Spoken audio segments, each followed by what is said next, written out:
Aujourd'hui, j'ai décidé de vous parler de comment faire pour être plus positif. Il y en a pour qui c'est plus facile que d'autres, il y en a pour qui on dirait presque que c'est inné, mais être positif, c'est accessible à tous. C'est simplement une question de volonté puis une question de pratique. Donc, qu'est-ce qu'on fait quand on a souvent des pensées ou des émotions négatives qui reviennent?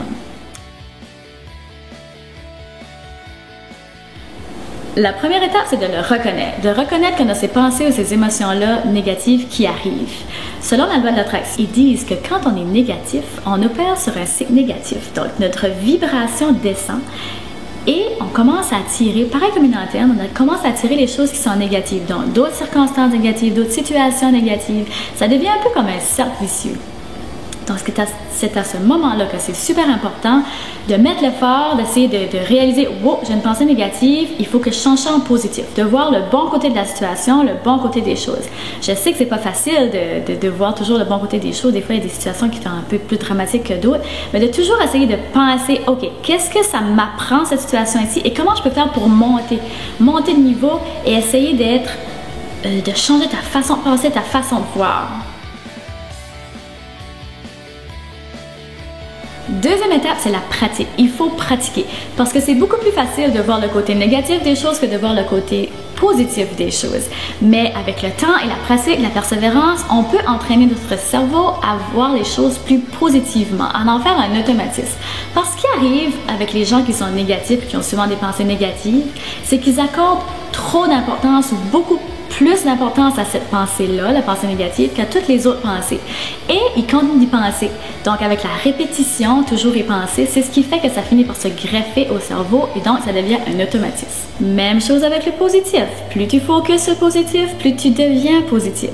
Il a été scientifiquement prouvé que lorsque tu es positif, ton système limbique se relaxe, il se relâche, donc ça laisse plus de place, ça facilite la communication entre les deux hémisphères du cerveau, ce qui te permet de prendre des meilleures décisions avec ton cortex frontal. Donc, ça te permet d'être toi-même au moment précis où tu es dans ta vie, ça te permet de mieux agir.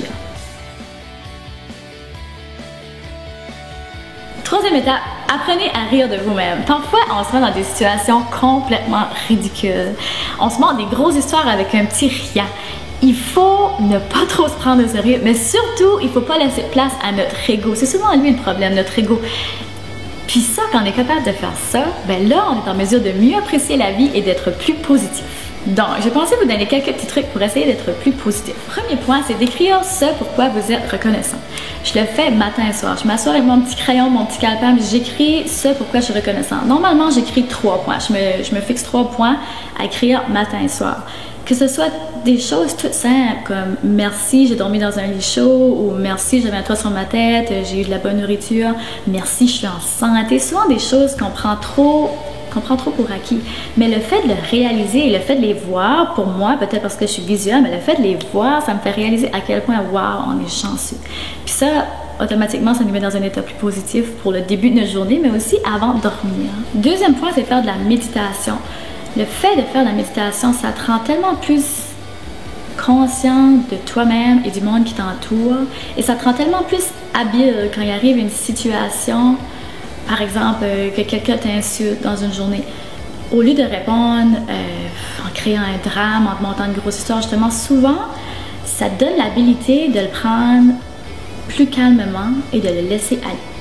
Troisième point, arrêtez de regarder les nouvelles. C'est très très rare qu'il y ait quelque chose de positif qui se passe, puis le 3/4 du temps, vous n'avez pas besoin de savoir tout ce qui se passe. Et s'il y a quelque chose que vous avez vraiment besoin de savoir, fiez-vous sur moi, vous allez le savoir d'une façon ou d'une autre. Il y a quelqu'un qui va vous appeler pour vous dire, vous ne serez pas complètement déconnecté du monde si vous arrêtez de regarder les nouvelles. Ça peut juste vous apporter plus de positif dans votre journée, je pense.